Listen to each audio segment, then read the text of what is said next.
Seth Rollins reclaims the Universal Championship from Brock Lesnar in very convincing fashion. What signal does this send to WWE fans? Your full SummerSlam review starts right now. Welcome to the WWE Podcast, your place for the most passionate wrestling analysis on the web. Just turn Roman heel. What is WWE waiting for? When other wrestling podcasts put you to sleep, you can count on the WWE Podcast to keep you engaged and asking for more. I've been watching wrestling for over 20 years, and that was one of the best matches I've ever seen. This is unlike any other wrestling analysis. So without any further delay, let's get the show started right now. This is your SummerSlam 2019 review of the WWE Podcast. Thank you so much for joining me on this Monday, August 12th, 2019. Thank you guys for joining me. I know that this is getting to you late. Don't forget, I am on California time. I'm in San Diego for work. So as I record this, it's actually about 8 o'clock in the evening, which means it's 11 o'clock if you're on the East Coast. So just bear with me on this week of scheduled WWE podcast shows. I'm going to be bringing you the review show today, and then the Raw review tomorrow, and the SmackDown Live review on Wednesday. So you're going to still get a triple dose of audio. I know I normally do 4, but it's just not feasible with the amount of traveling I'm doing. And boy, oh boy, jet lag is a thing, man. Jet lag is a thing. It's rough. I hear people talk about it all the time until you experience it. I know 3 hours isn't crazy, but you know, when you live your life years at a time of at a certain time zone, and you're just not used to deviating from that other than the daylight savings, yeah, it messes with you. So I am running on fumes as we speak after being in a plane for about 7 hours today and everything that goes with that. But I'm here, and I'm here to talk WWE for you guys, to get my thoughts to you on SummerSlam. And at the open of the show, you guys heard me talking about how WWE made a clear direction turn with Seth Rollins, or at least, as WWE likes to label it, a statement. Everything's a freaking statement or a message. You guys know that if you've heard this show before, I mean that's just WWE's language. It's their corporate lingo. Everything is a message, or they're sending a statement. Get a thesaurus, please, and come up with something else. Nonetheless, that's exactly what WWE did this past Sunday, last night, with Seth Rollins defeating Brock Lesnar soundly. No kick below the belt, no funny business. You could say that what they did was a little bit above the rules. Sure, I guess you could say that. But Seth didn't use a chair. Did he put Brock through a table? Yes, but that has just always been the leniency rule when it comes to typical wrestling matches that have rules. Even if it's a no disqualification match, putting someone through the announce table is apparently within that rule, that construct of a quote normal match. So I enjoyed that match. I really did. I thought it was light years above their WrestleMania match, so we're going to get to that. The Fiend debuting. The non-finish that was the Randy Orton Kofi Kingston WWE Championship match that really angered the crowd there in Toronto. Trish overachieving with her match with Charlotte. And we'll get to that too. Ricochet and AJ Styles. That was a crazy ending. Just so much to get to. But first, I just want to let you guys know, if you love this show and you want to support the show, all you have to do is click on the Support the Show tab on the website at wwepodcast.com. And if you do any shopping on Amazon, if you click on the Support the Show tab of the website, you'll see an Amazon banner. If you click on the banner, it brings you to Amazon, and anything you buy will be a small commission of that will be thrown back to the show, and it's a great way to show your support. Thank you to everybody who's done that already. You can also go to patreon.com/WWE Podcast if you want an ad-free version of every single show. That is available to you on patreon.com. Okay, let's jump into SummerSlam. And I'm going to start right at the end of the show. And that was Brock Lesnar facing Seth Rollins for the Universal Championship. A match that I don't think many of us expected. While many of us expected the outcome to possibly be Seth overcoming, I think the style in which he did it was a little bit off the rails in terms of the physicality that he delivered to Brock. It wasn't just a quick fluke type of victory where he gets a cheap shot in like he did at WrestleMania with a low blow, 3 stomps, and goodnight the lights. This was a match that had a goal in mind. That's the difference. This match had a goal in mind of solidifying Seth Rollins as the guy. So when I talk about the message or statement that WWE is trying to make, this is a clear statement by WWE that they are going to be putting the weight of the company squarely on the shoulders of Seth Rollins. That is exactly the message that they were conveying to us last night. Brock Lesnar was defeated soundly, not easily, but what I mean soundly is that there were no shenanigans. There was no third-party interfering, no Paul Heyman interference, no bad referee call, nothing. There was no low blow. It was straight-up man-to-man Seth. And what did I tell you guys? What did I tell you, if you listen to my show, that WWE would call Seth's, whether he won or lost, a gutsy performance by Seth Rollins. Everything that Seth Rollins does is just a gutsy performance. Same with Roman Reigns. I guess that's just the phrasing that Michael Cole is instructed, or maybe it's from his own volition. The phrase of the year, I guess, to use whenever a babyface overcomes or maybe just falls short.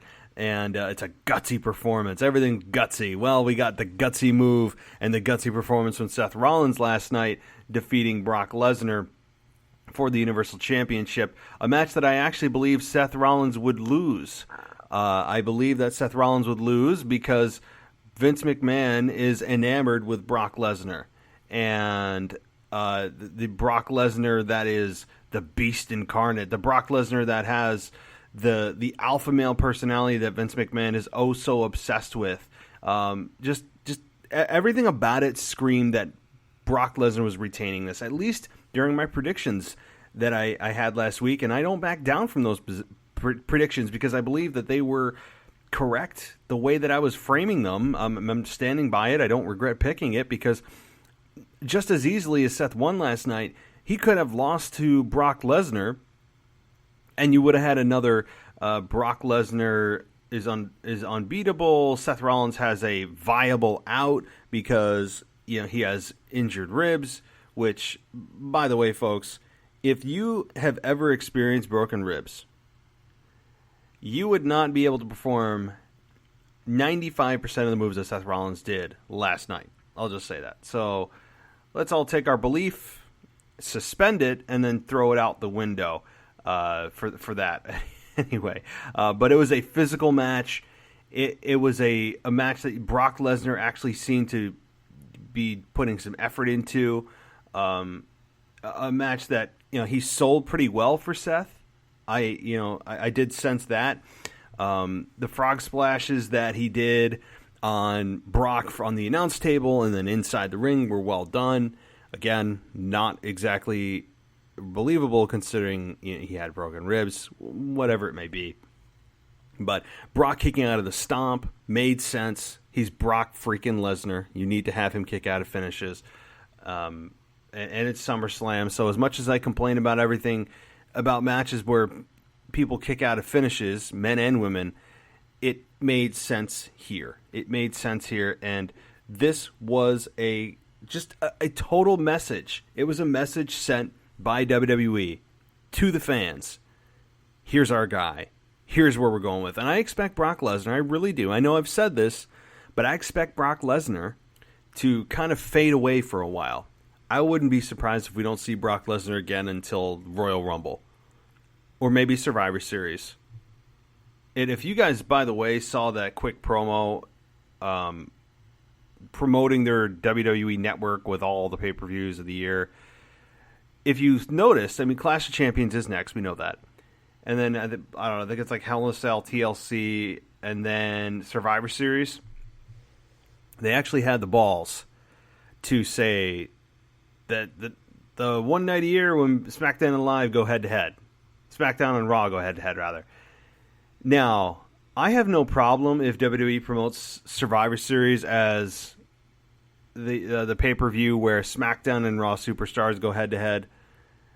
Sure, that's fine because it's factually true that you have SmackDown and Raw superstars going head to head. My problem with this is if they do the marketing slogan of the one night a year when the entire brand split has been broken down. When it happens at WrestleMania, it happens on a regular basis that SmackDown and Live and Raw goes head to head. On top of the fact that who cares? Nothing's on the line. Nothing. So we'll get to that pay-per-view in a few months. But as far as SummerSlam goes, I really enjoyed Brock and Seth more than I thought I would. I had a fear that it was going to follow suit in the Goldberg-Ziggler match, in which it was just a couple of moves and the match is over, and I was fearful of that, but we didn't get that, and I was glad. So look, Seth Rollins is ultra talented. I would like to see an alternate version of Seth, not heel necessarily, although I do think he's a very good heel, but more of the real Seth Rollins, the one that people are going to be able to connect to. The one that we saw after Brock Lesnar beat him down and he said on the mic afterwards that this is all he has, this is all he knows. That felt real. And another example is at the pay-per-view where him and Becky Lynch teamed against Corbin and Lacey Evans, and after Corbin gave Becky Lynch the end of days, he snapped to a new level that we haven't seen. So we've seen flashes of a new Seth on the mic. We've seen flashes of a new Seth in the ring, and we just haven't got that evolution of Seth Rollins yet. It's just kind of status quo, and I think in order for Seth to find long-term success as a babyface, if that's the plan, he needs to connect with the fans on that next level, and I just don't think that he's there yet. As good as he is in the ring, there's been damage done to his character, and Becky's for that matter, teaming them up together. I mean, but there's not all hope is lost, of course. Seth Rollins has the ability to bounce back. I think he will bounce back, and he'll find that connection with the fans that is just missing, that organic feel of the fans saying, yeah, this is our guy. So, again, to recap that match, very well done. I loved it. I wouldn't rate it an A. I would say B plus. I would say so. It was very good, a very good match, and it was exactly the message that WWE needed to deliver to fans. I'll get it out. See, I told you guys I'm tired. The exact message that WWE needed to deliver to fans if they were to say, "Hey, we're going to go with Seth." Okay, well, show us. Well, last night they did. All right, well, moving on here to, I'm going to start with, let's see. I'm not going to go backwards. I'm just going to kind of go with what I feel. Goldberg and Ziggler. Not much to honestly say here. It was what Goldberg needed to be for Goldberg's character.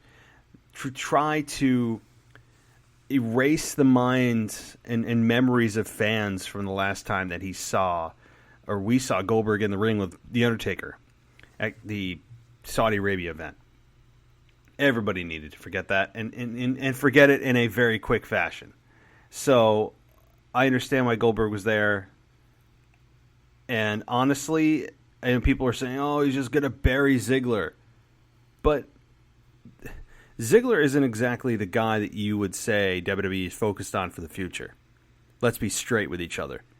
Ziggler's a guy that's a utility guy. He's a gatekeeper. He can work with anybody. Apparently, he's beloved backstage because he can make anybody look good. He can work with anyone, which is exactly the perfect opponent for Goldberg.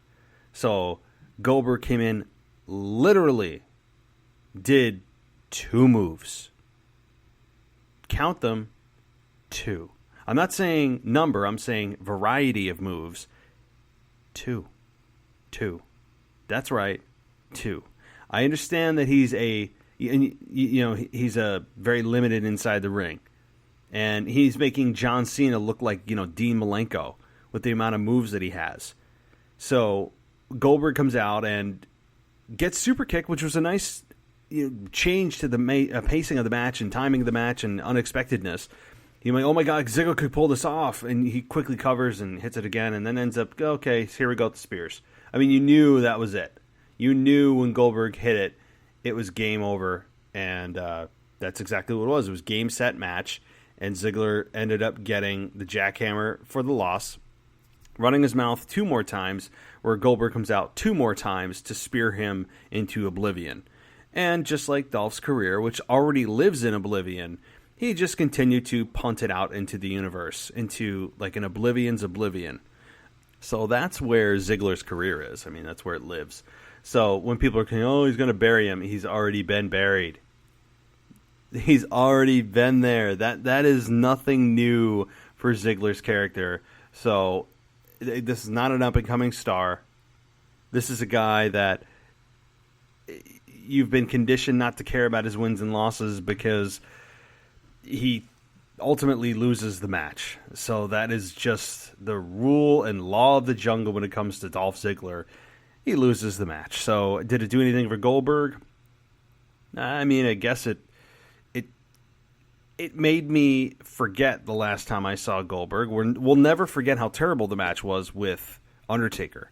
But it's always, what have you done for me lately? And that's the Goldberg that we're all supposed to remember is the 2 moves of doom instead of John Cena's infamous 5 moves of doom.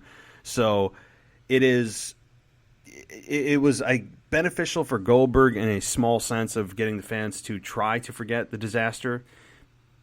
And it meant really nothing to Ziggler. I would say it didn't do anything. I don't think it hurt him, nor do I think it helped him, because it was a squash. Many feared it was going to be a squash, but did you really expect anything different? And do you think Ziggler's going to come out on SmackDown Live and still run his mouth? Absolutely. He'll get his heat back, because Ziggler's decent on the mic. Outside of his screaming, he's decent. So I think you will get a heated Ziggler, which will make you want to see would the latest babyface come out and put a beating on him, and he'll lose that match too. That's just Ziggler's career. All right, let's move down the line here, and I want to talk about The Fiend. It was very late in the show that we got this. Finn Balor versus The Fiend. And I didn't know what to expect in-ring debut-wise. I really didn't. I was fearful that they would mess it up. I was fearful that they wouldn't present him correctly. They'd have some bad music. It would be too hokey. And first of all, I'm glad that Finn Balor stayed, Clark Kent, not Superman, and didn't transform into the Demon. Yay. Makes sense. Many people across the board expected Finn Balor to lose. And yes, that was the right move, and that's what we got. So The Fiend comes out to his remixed, even darker version of what he had done when he was just Bray Wyatt. And I enjoyed that because it wasn't like he had completely transformed into this totally new character. It's like a link to the old character, which makes sense if you're trying to make a character evolve and not repackaged necessarily. This is about the evolution of the Bray Wyatt character. Smart. That's the connection. Along with the lantern that was designed as it's supposed to be the head of Bray Wyatt himself, carrying his own head, as if he is just showing you that the old version of him is dead. I think that's the symbolic interpretation of that, is that he is carrying the head of his old former self. And very cool, very creepy. The way the mouth is kind of hung open, it looks kind of like the Scream mask. For those of you that are Scream fans, the movie Scream, it's creepy. I think the eyes are sewn shut. I mean, it's for PG, it's pretty edgy and scary. Like, I'm 34, and I was like, I wouldn't want that in my bedroom. Like, I'd freak out. I'm 34. Okay, so I don't know what that says about me or whether it's just a good job on the creative end and Bray's end and production, all everybody involved. So it was well done. The music is a nice remix of like kind of a darker rock version of it. And then having Finn get little offense in, you don't want to completely squash him, but it couldn't be anything that was back and forth. I like this. You don't always need people, and I've said this before too, that you don't need to have people taking everybody to the limit. Everybody takes everybody to the limit, which means you're all on the same plane. Anybody can beat anybody on any given day. No. This needs to be a hierarchical system, and that's what we got, at least in a small version of it, in this match, where it was, I would say, 75-80% Bray Wyatt offense. And Finn did show some fight, and I'm fine with that. I'm fine. It doesn't need to be the equivalent of Bray coming out and just squashing the local talent, two no-names or whatever. This is Finn Balor, who in his own right needs a revamp, needs a reboot, a reset, a repackage. He needs to take time off, which is apparently what was scheduled anyway, which I'm fine with. But Finn needs a reboot in a huge way, and it's a perfect opportunity. This could be a blessing in disguise for Finn. People won't remember if he comes back and he's on fire and he captures a championship or becomes a Universal Championship contender. People won't necessarily remember this terrible losing streak, really the misbooking of Finn Balor for months now. I mean, when he was Intercontinental Champion, it was all but forgotten. I mean, it was not great. Not good at all. So this could be good for all parties involved. Take a few months off, whatever it may be, and come back. It will make people want to see you. Absence makes the heart grow fonder. That is true across the board always. And so it's also a good opportunity to rethink your character. Tweak it. Add something. Don't just return to the same music with the same entrance and the same movements and the same moveset. It's all about evolution. Evolving your characters, evolving your movesets, evolving your promos. That's what needs to happen here. So that, I think, will be good for Finn. It'll be good for WWE and fans. So, but as far as the match itself goes, I really enjoyed it. I thought it was exactly what it needed to be. It also established a couple of things. It established the Fiend having more than one finishing maneuver. It's not just Sister Abigail, which has turned more into a signature move rather than a finishing maneuver. And he has the mandible claw, which he uses, and I like. Yes, it's a direct pull from Mankind. I don't care. Mankind hasn't been an active character in what? 15 years? 20 years? It's fine. I'm fine with it. He attacked Mick Foley with his own mandible claw. That was never followed up on, which was kind of weird. Same goes for Kurt Angle. No one followed up on any of those Legends attacks. Not that I want to see Bray Wyatt in a match with either of them, because that would make no sense, but there's just no follow-up. There's no anything. It's just, he attacked those two Legends. Really? There's just nothing? I mean, it's just, if you're going to do it, own it. Maximize your decision. Instead, it's like hot-shotting.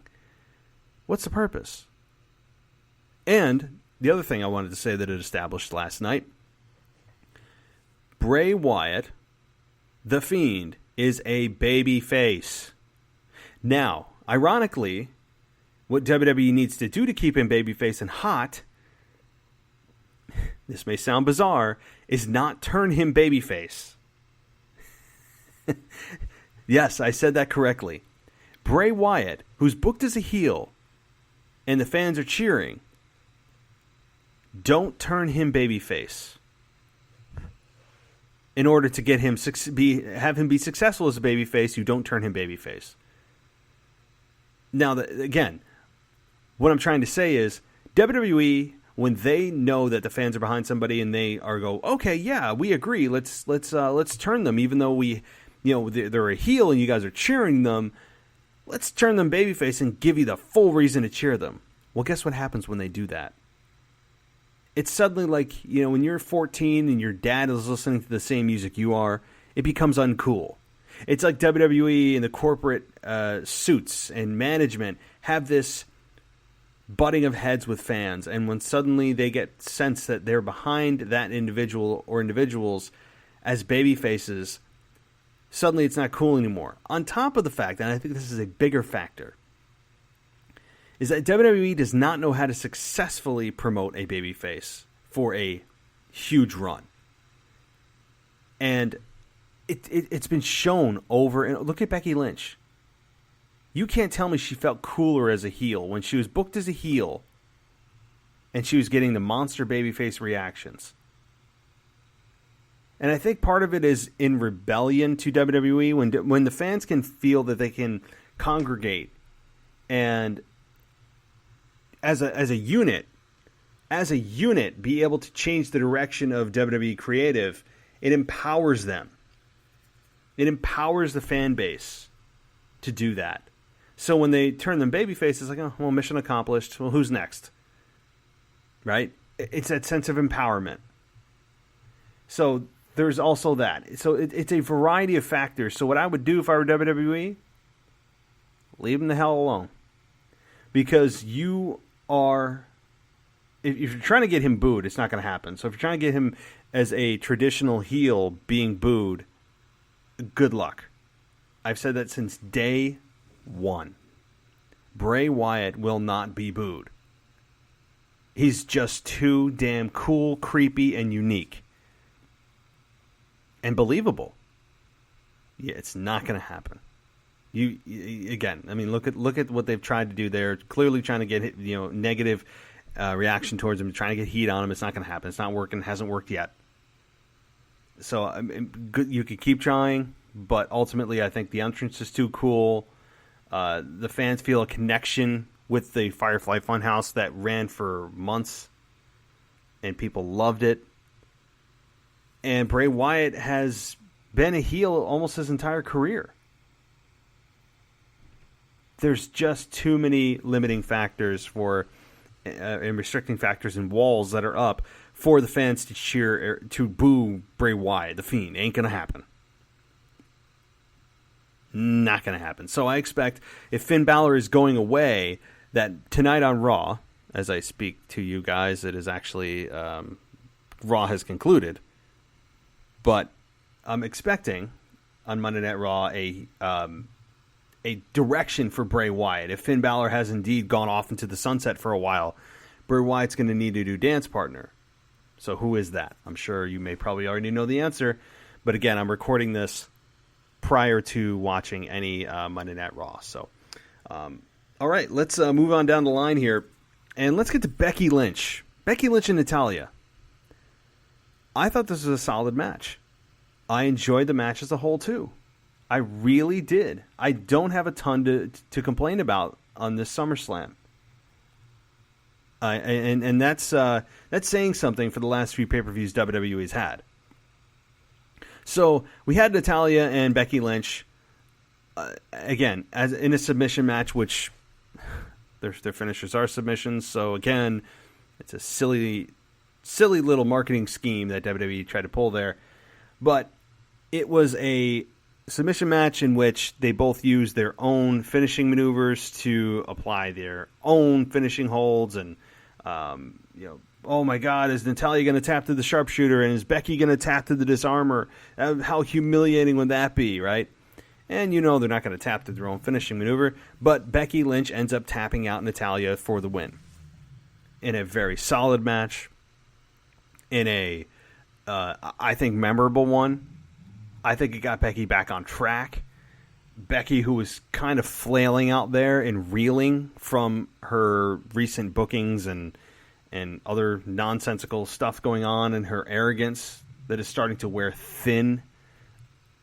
And, amazingly, she did not get overwhelmingly booed in Toronto, which was very surprising to me, considering that Natalya is a fellow Canadian, and we've had our run with Becky Lynch. It feels like the run with Becky Lynch is coming to a close very soon. I feel like the Becky Lynch story is ending very, very soon. Could happen as soon as Clash of Champions on September 15th. So we've had our fun. Let's let Becky chase someone down, okay? And then we'll come back full circle. But it's just time, I think, for Becky to just hand that championship over to somebody new. Let them run with it. Especially if you don't want to have the fans start to resent her for her arrogance and for holding the belt for too long. I know that she's the face of 2K20. I get all that. But it's just something to consider as WWE moves further away and further away and further away from that WrestleMania main event. Again, do I think it's going to happen at Clash of Champions? I don't know. And again, I don't even know who they would put in place of Becky to have her chase. Maybe they call up Shayna Baszler, right? I mean, there are NXT call-ups that are just waiting in the wings. Maybe you just give the women's division a little bit of a refresh, just like they did when it needed it a couple of years ago. You brought call-ups into the fold. You just added a couple new faces. It doesn't need to be a mass exodus from NXT. It just needs to have a few key faces brought to SmackDown and brought to Raw. I think that would be a world of difference for fans and for the television and everything else in terms of just storylines and being able to say, hey, look, WWE hears us. This may be the time to actually say, yeah, we need new matchups. Look, and I've said this on my show that the fact that WWE doesn't provide new matchups all the time is not the problem, but it doesn't hurt when it's needed. This time, I think it's needed to just refresh the women's division. Okay. Moving down the line here, in the other women's match, we had Bayley defending against Ember Moon. And, oh boy. So, Bayley retains with a Bayley to belly off the second rope. I think that was a good spot. It was good looking. It made sense. I just sense that Bayley's momentum and Ember Moon's lack of reaction is alarming. And I know that many people fight with me on Twitter that, what are you talking about? Bayley's beloved. Is she? Is she, though? If you're above the age of 7 and you're not a female and you can't put your ponytail to the side, are you a fan of Bayley? I outlined a very, very awesome heel turn for Bayley last week on my show with my co-host, and we outlined how Bayley could turn heel, why we think it could happen, but ultimately decided it's not because WWE doesn't want to take away all the merchandising and also the fact that, hey, all these little girls love her, she's someone to look up to, all this stuff. So, but WWE is about putting smiles on people's faces. That is what Stephanie McMahon recently said in an interview. I forget which magazine it was. I read it. That, first and foremost, we're here to put smiles on people's faces. Come on. I sometimes I think she's just a politician running for office. That's what it's like she's prepping for that. It's obnoxious. So WWE certainly likes to make sure that they hold true to that philosophy of their own mission of putting smiles on people's faces, and they ended SummerSlam with a smile on most people's faces, and it's just, all right, I'm going to get off my soapbox. But Bayley retaining make total sense. Ember Moon is not nearly ready. What I was thinking, too, during that match, Ember Moon I think she's good in the ring. I like her finish. I think that match is a little bit clunky, but what we need from Ember is to know, who are you? We've gotten little to no promo time from Ember Moon. Why are you here? Beyond the wacky contacts that you wear and the makeup and the why do they call you Ember Moon? The entrance, all of it. She's got the marketability in her look. But why are you here? Tell us what your history is. Or have WWE packaged something. We've just got nothing from Ember Moon. And that's what's missing from the crowd reaction, which there really wasn't any. None. And Toronto was being very generous. Toronto's being very generous to some matches and respectable to some that honestly didn't deserve it at times. But, okay, so Bayley retains, and she moves on to the next opponent as well. All right. Moving down the line to the final women's match of the night that I'm going to discuss, Trish Stratus versus Charlotte. The crowd was pretty into this. They weren't overwhelmingly, going they weren't losing their minds for Trish, but there was a respect there.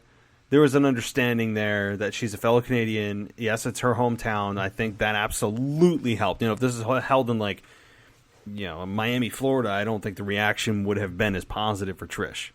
That goes for anybody in their hometown, so it's kind of a no-brainer. But this was a match that over-delivered for me, especially given Trish being away for so long. I don't care if it's because they coordinated and practiced their match during the week. I don't care. It came off very well. Some believable near falls, Charlotte kicking out of Stratusfaction, the battle back and forth with the figure 4 and the figure 8, all of it. It was very good. I'm glad that Charlotte didn't try to kill herself doing 6 moonsaults. That's always good to see.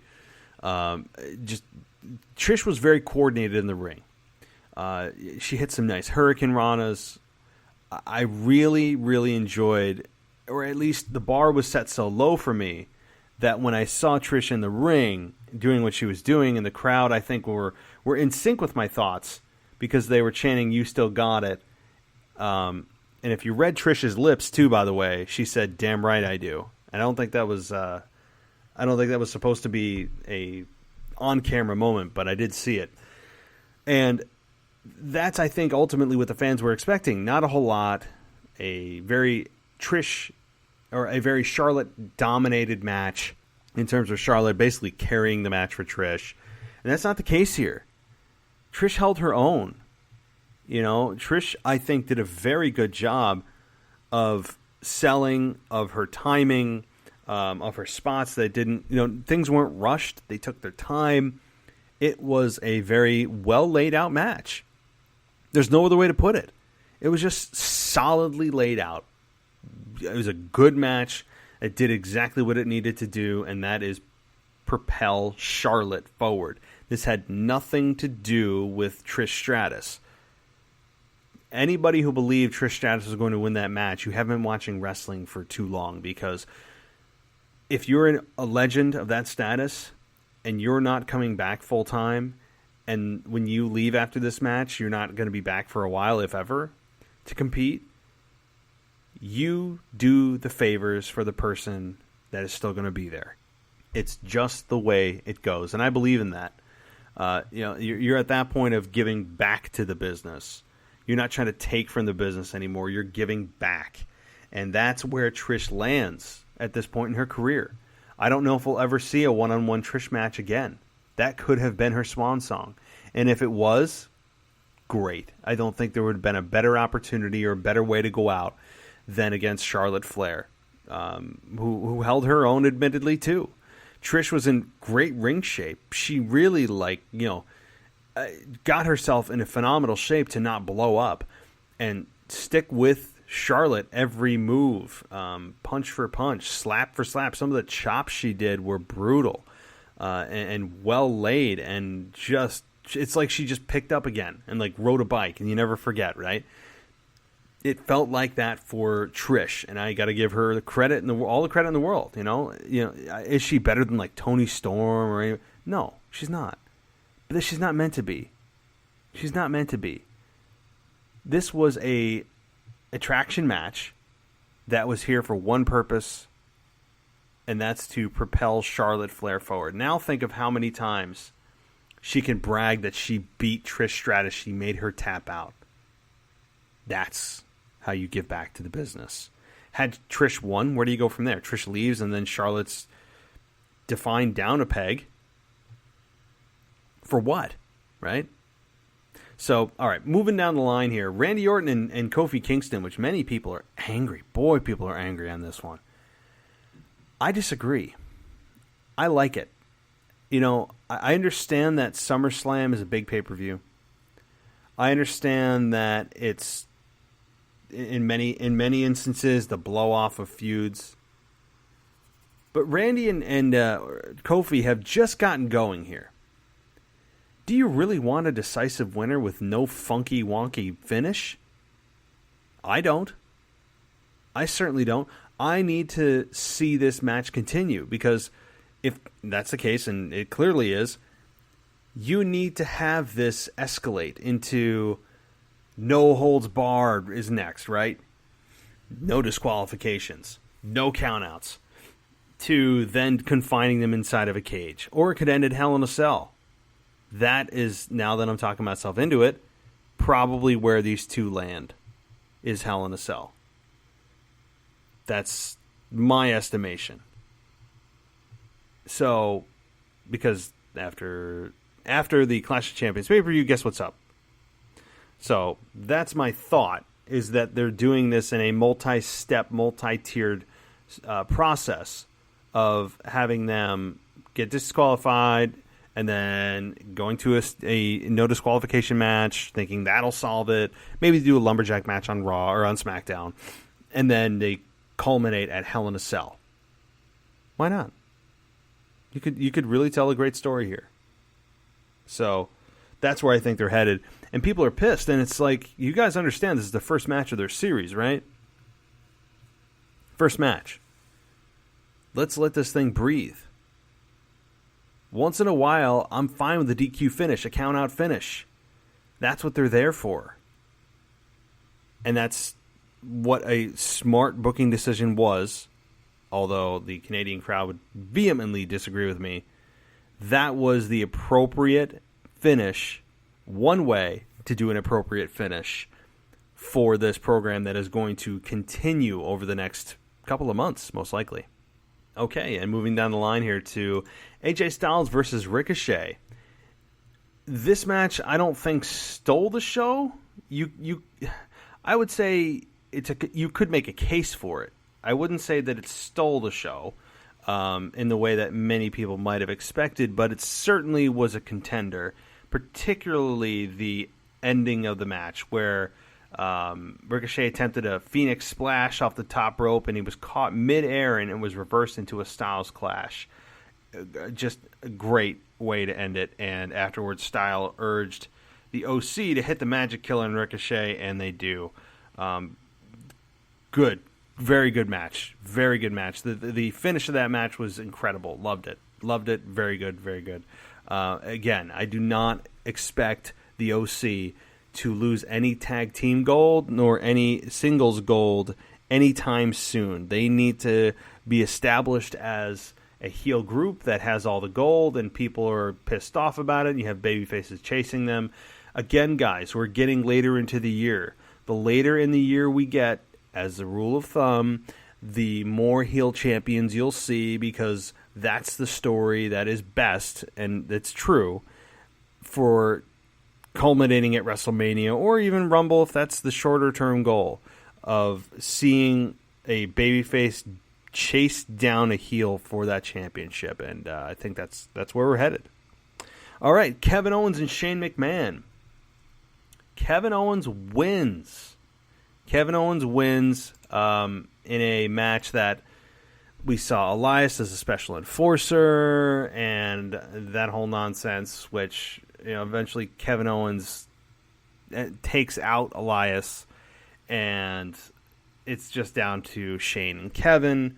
And of course, it ends in Kevin Owens actually delivering a low blow, because although you could argue it was justified, because Elias tried to get him disqualified by throwing a chair in and tempting him to use it on Shane, and Shane doing the same thing, slapping him in the face. So when the referee's back was turned, guess what Kevin Owens does? He pulls a Seth Rollins and kicks Shane below the belt, which honestly I'm totally fine with. I am totally fine with that happening. It was deserved after everything Shane has done, and so I was a fan of it. And I don't, look, could you have had Kevin Owens lose this and then be that rebel that shows up every week?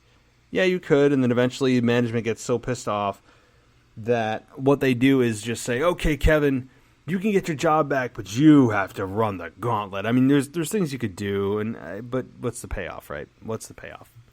But I had no problem. Shane got a stunner. The crowd loved it, and we went home. And now Kevin Owens still has his job, and we have a completed, hopefully, storyline of Shane McMahon on television for quite a long time. Pretty please. Okay, well, guys, that's my quick and dirty wrap up of the SummerSlam pay-per-view. Again, this was a match or a card that I stated was a card that was dangerous because it looked so predictable. And in many ways, it was. But you know what? That's not a bad thing. When it's predictable, but it's the right choice overrides predictability every day of the week. And I was fine with things being predictable if they're the right finish. And I think we got an 80% right finish card here. I had no issue, well, not with anything, but with the majority of things WWE did in terms of who wins the match, who won the matches. Yeah, I think they progressed storylines in a way that was believable. They even discussed the Roman Reigns deal when he interfered in Buddy Murphy's Cruiserweight Championship match and ends up, beating down Buddy Murphy again. And it was Roma is just a bully at this point. He's just a bully, but we're not going to go there. So, well, guys, don't forget, tomorrow I'll be back with the Raw recap, and then Thursday will be my SmackDown Live review, so you're going to want to check me out both of those nights as we head on into the late hours of the night here as I record this show. And again, the shows will be out later, so just because you don't see it before you go to bed doesn't mean it won't be there when you wake up, because, as you all know, I am 2,000 miles away from my original podcasting studio out there in upstate New York. So bear with me on this little bit of a time differential. I am absolutely exhausted, and but I'm here for you guys. I know you need your wrestling audio just as I do to get myself motivated again. Before I go on here, I listen to other shows, other analysis, and I get inspired. I rewatch clips. I don't take people's ideas because I'm not just a sheep.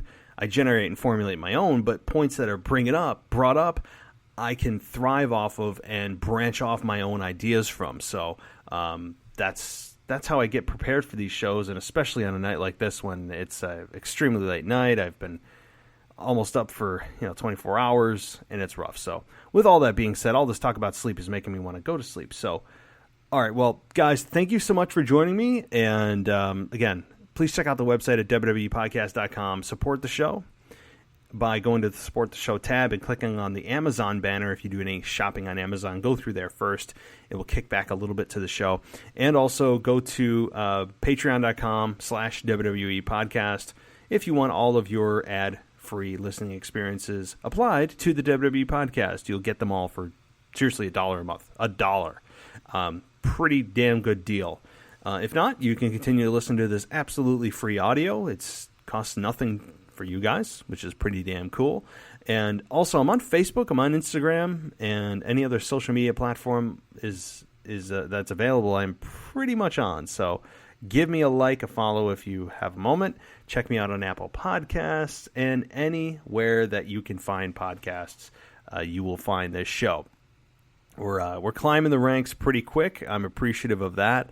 You guys are the reason this show is a success, not because of me. You guys are the listeners. I can't faux the ratings, right? I can't faux the rankings. I can't do any of that. That's because of you guys that this show is so successful. So I really want to say thank you, a genuine thank you to everybody who listens to this show, regulars and new people. I thank you, and there'll be lots more to come. So, alrighty. Well, with all that said, I will talk to you next time.